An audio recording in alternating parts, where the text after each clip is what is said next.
दोस्तों, उम्मीद करता हूँ आप सब खैरियत के साथ होंगे। तो आज मैं आपको यूएई का टूरिस्ट वीज़े के बारे में बताऊंगा कि उसके अप्लाई करने के लिए क्या क्या डॉक्यूमेंट रिक्वायर्ड्स हैं और क्या उसकी चार्जेस हैं और कौन से डॉक्यूमेंट उसके अराइवल के लिए चाहिए। तो इसको आमतौर पर लोग दुबई वीज़ा भी कहते हैं। यूएई वीज़ा को यूनाइटेड अरब एमिरेट्स जो है, ये एक पूरी कंट्री है और दुबई उसकी एक छोटी सी स्टेट है, एक सूबा है, एक प्रोविंस है या एक हिस्सा कह सकते हैं। एक मशहूर शहर भी है दुबई। तो ये क्या है, यूएई का वीज़ा आपको अप्लाई करना होता है। आप स्पेशल स्टेट का भी वीज़ा अप्लाई कर सकते हैं। यूएई का अबू धाबी जैसा इसका कैपिटल है, तो आप ये डिफरेंट स्टेट्स के नाम पे वीज़ा अप्लाई करके पूरी कंट्री घूम सकते हैं। किसी के भी थ्रू आप कर सकते हैं। तो मोस्टली इसको दुबई वीज़ा कहते हैं।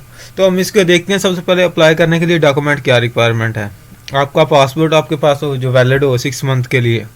उसके बाद आपके पास एक फ़ोटोग्राफ होनी चाहिए वाइट बैकग्राउंड वाली, और एक आपका जो नेशनल आइडेंटिटी कार्ड होगा वो आपके पास। ये 3 डॉक्यूमेंट हो तो आप वीज़े के लिए अप्लाई कर सकते हैं। और ये डिफरेंट टाइम्स के लिए वीज़ा होता है। 1 मंथ के लिए, 3 मंथ के लिए, 5 ईयर के लिए भी विजिट वीज़ा होता है। ये दुबई ने अभी नया कानून किया है कि 5 साल का जो विजिट वीज़ा है वो भी इन्होंने लॉन्च किया है। तो जब ये आप अप्लाई करते हैं तो इसके बाद आपको ऐसा वीज़ा मिलता है।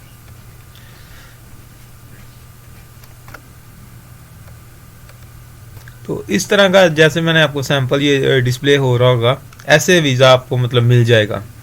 तो इस वीज़े के ऊपर आपकी डिटेल लिखी हुई होगी, ड्यूरेशन लिखी होगी कि आप कितने देर का आपको वीज़ा मिला है, कितने दिन का आप स्टे कर सकते हैं।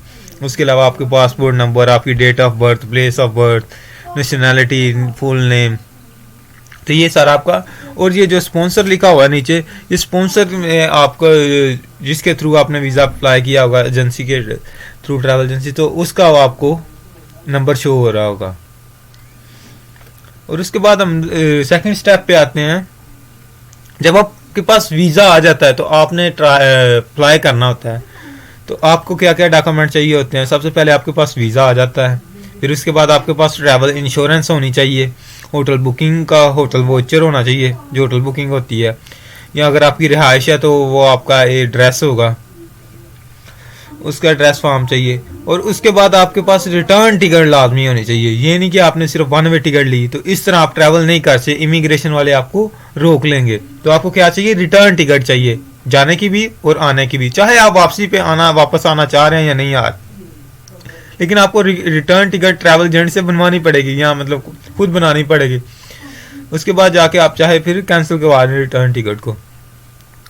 इसके बाद हम बात करेंगे, आजकल जो है ना, कोरोना की वजह से 2 पीसीआर टेस्ट हो रहे हैं। एक 72 घंटों के अंदर अंदर एक करवाना होता है, और एक एयरपोर्ट पे कोरोना टेस्ट होता है। और उसके बाद आपको एक फॉर्म चाहिए होता है अराइवल रजिस्ट्रेशन, ये जिसको क्यूआर कोड कहते हैं, कुछ इसको पैसेंजर लोकेटर भी कहते हैं, पी। तो ये जो क्यूआर कोड होता है या अराइवल रजिस्ट्रेशन फॉर्म होता है, ये भी आपको चाहिए होता है जब आप एयरपोर्ट पे होते हैं। उसके बाद आपके पास थोड़ी बहुत शो मनी होनी चाहिए। ये पूछते तो नहीं है, लेकिन आप फिर भी इसको मुनासिब होगा कि आप साथ में रखें, क्योंकि अगर आप वहाँ से जहाँ से उतरते हैं दुबई के अंदर, या मतलब जब यूएई आप पहुँचते हो, तो आप वहाँ पे कैसे ट्रैवल करोगे टैक्सी के थ्रू। आपके पास थोड़ी बहुत लोकल मनी वहाँ की होनी चाहिए। तो इसके बाद अगर आपको मज़ीद किसी चीज़ की इंफॉर्मेशन चाहिए तो आप कमेंट में जाके मुझसे पूछ सकते हैं, मैं आपको मज़ीद एक्सप्लेन कर दूँगा। और थैंक्स फॉर वाचिंग।